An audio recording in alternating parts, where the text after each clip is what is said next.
The man accused of brutally murdering a young woman in Chattanooga will be back in court this week. We're expecting to hear more graphic details of how police say Chen killed 22-year-old Jasmine Pace. She went missing in November and her body was found 9 days later in Suck Creek.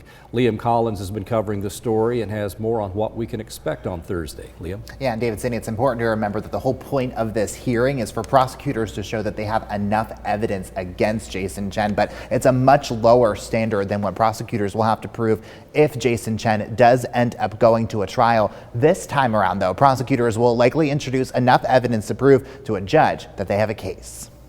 The case against Chen will be heard back in front of a judge Thursday. Chen is accused of stabbing 22-year-old Jasmine Pace about 60 times before he put her body in a suitcase and left her in Suck Creek. There is no criminal that deserves a higher bond than Mr. Chen. Chen received a $5 million bond in December when prosecutors laid out the graphic details of Pace's final moments.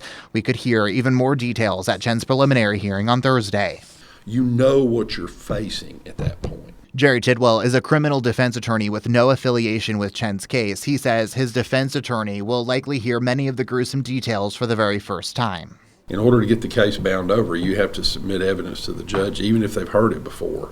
We already heard many of the details of the investigation. Prosecutors said at Chen's bond hearing that police found Pace's blood and her belongings inside of his North Shore apartment. They also said they used his phone records to find her body 9 days after her family and friends last heard from her.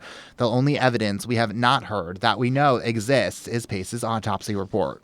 Her bound position is such that virtually all of the wounds can be inflicted with her in that position. The goal of the defense is to find out as much information as they can about the case by closely examining witnesses. A preliminary hearing is like a mini trial where prosecutors call witnesses to prove they have enough evidence to try the case, but that's all they have to prove to succeed and move forward to a grand jury hearing. It's a much lower standard than what prosecutors will eventually have to prove at his trial to ultimately get a conviction.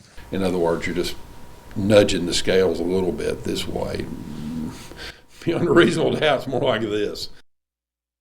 If prosecutors don't succeed Thursday, the judge could dismiss the case altogether. But at the bond hearing in December, the judge said Chen, quote, had a lot of problems with the evidence against him. Chen is due in court on Thursday at 9 in the morning. We'll tell you what we learned starting on Local 3 News at noon. David.